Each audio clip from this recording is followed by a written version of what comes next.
बिस्मिल्लाहिर्रहमानिर्रहीम। अस्सलाम वालेकुम डियर स्टूडेंट्स। आज मैं आपको एक बहुत ही इंटरेस्टिंग स्टोरी सुनाऊंगी। Thinking out of the box, creative thinking. Tough situations में कैसे आपने अपने असाब पे काबू रखना है और उस टफ सिचुएशन से बाहर निकलने की कोई तरकीब सोचनी है। चलिए स्टोरी की तरफ। इटली के एक छोटे से गांव में बहुत साल पहले एक छोटा सा बिज़नेस ओनर रहता था। उसे अपने बिज़नेस को चलाने के लिए रकम की ज़रूरत थी, इसलिए वो एक लोन शार्क के पास गया। लोन शार्क एक ऐसे पर्सन या एक ऐसी ऑर्गेनाइजेशन को कहते हैं जो कि बहुत ही हाई इंटरेस्ट रेट पे लोन देती है। लोन शार्क जो था, he was very old, unattractive looking guy, बहुत ही बदसूरत किस्म का था। जब उसने बिजनेस ओनर की बेटी को देखा जो कि उस लोन शार्क के पास लोन लेने के लिए अपने बाप के साथ गई थी, तो वो उसके हुस्न को, उसकी खूबसूरती को, उसकी ब्यूटी को देख के वो बिल्कुल दंग रह गया। अब उसने क्या कहा बिजनेसमैन को, उसने कहा कि आओ एक डील करते हैं। डील क्या है कि मैं जो भी तुम्हें सारा इससे पहले लोन दिया हुआ है, that would completely wipe out the debt. ये जो डील मैं तुम्हें ऑफ़र करने लगा हूँ, ये तुम्हारे डेट को, तुम्हारे कर्ज़े को मुकम्मल तौर पे ख़त्म कर देगी। लेकिन करना क्या होगा तुम्हें, if he could Mary the businessman's daughter, कि अगर तुम अपनी बेटी की शादी मुझसे कर दोगे।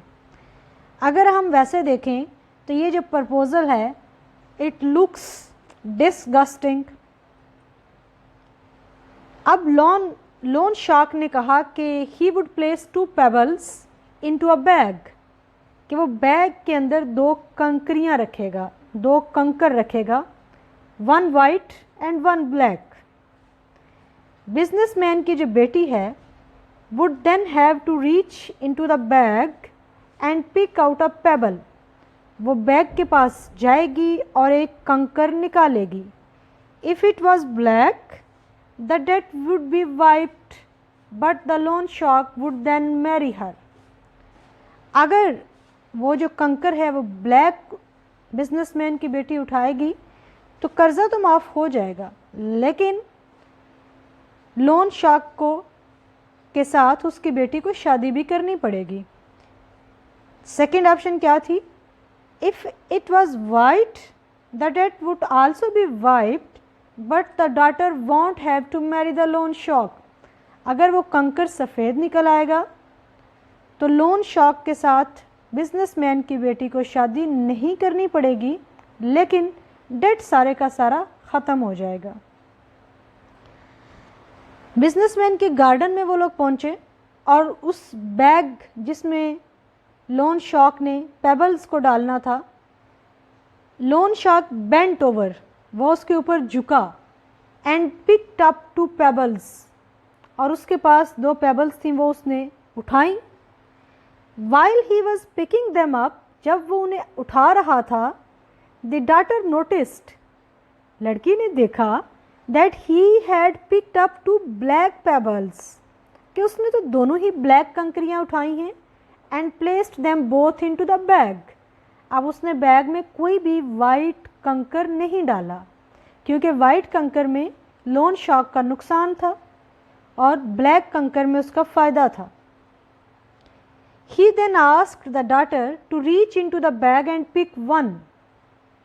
The daughter naturally had 3 choices as to what she could have done. उसके पास 3 चॉइसेस थी। Number 1, refuse to pick a pebble from the bag, वो इनकार कर देती कि उसने कोई भी पेबल नहीं उठानी। Take both pebbles out of the bag and expose the loan shark for cheating, दोनों पेबल्स बाहर निकाल लेती और लोन शॉक की चीटिंग को एक्सपोज कर देती। तीसरी ऑप्शन क्या थी? Pick a pebble from the bag fully well knowing it was black and sacrifice herself for her father's freedom. अपने बाप की आज़ादी और अपने बाप के कर्ज़े को माफ़ कराने के लिए जानते बूझते हुए वो काला कंकर उठा लेती और अपनी कुर्बानी दे देती। बड़ी इंटरेस्टिंग सिचुएशन है कि उसने क्या किया होगा। आप वैसे इस सिचुएशन में होते तो क्या करते? She drew out a pebble from the bag, उसने बैग से एक पेबल निकाली and before looking at it accidentally dropped it into the mid of the other pebbles, और एक्सीडेंटली उस पेबल को जो बाकी पेबल्स पास पड़ी हुई थी उनके दरमियान में गिरा दिया। She said to the loan shark, और फिर लोन शॉक से कहा, oh how clumsy of me, never mind, if you look into the bag for the one that is left you will be able to tell which pebble I picked. कि जो payable गिर गई है उसके लिए मैं माफ़ी मांगती हूँ, लेकिन इसका सही तरीका क्या है कि तुम देखो कि बैग में अभी कौन सी पेबल पड़ी हुई है, तो जो बैग में पड़ी होगी डेफिनेटली उसका अपोजिट मैंने उठाई होगी। The pebble left in the bag is obviously black, क्योंकि दोनों ब्लैक थी। And seeing as the loan shark did not want to be exposed, और लोन शॉक जो है वो अब खुद को एक्सपोज नहीं करना चाहता था। He had to play along as if the pebble the daughter dropped as white, तो उसे ये कहना पड़ा कि तुमने जो पेबल गिराई है वो तो वाइट थी, और इस तरह से उसे लड़की के बाप का सारा कर्जा वाइप करना पड़ा, उसको माफ़ करना पड़ा, ख़त्म करना पड़ा। लेसन क्या है इस स्टोरी में? मॉरल क्या है? कि टफ सिचुएशन को ओवरकम करें, उसमें बिल्कुल अपने हाथ पाँव ना छोड़ें और कोई वाइज डिसीजन लें, and not give in the only options you think you have to pick from. जो आपके सामने आपको ऑप्शंस नज़र आ रही हैं सिर्फ उन्हीं में से ही आपको नहीं कोई उठानी है। क्रिएटिव थिंकर बने और उस सिचुएशन को इस तरीके से हैंडल करें कि वो आपके लिए बेस्ट ऑप्शन बन जाए, वो आपके लिए बेस्ट और यूटिलिटी मैक्सिमाइज़र ऑप्शन बन जाए। ये बहुत एक छोटी सी और इंटरेस्टिंग सी स्टोरी थी जो मैंने आपके साथ शेयर की। आई होप कि आपको अच्छी लगी होगी। अगर अभी तक आपने मेरे चैनल को सब्सक्राइब नहीं किया तो सब्सक्राइब भी कर लीजिए और अपने फ्रेंड्स के साथ इसको शेयर भी कीजिए। टेक केयर, अल्लाह हाफिज़, गुड बाय।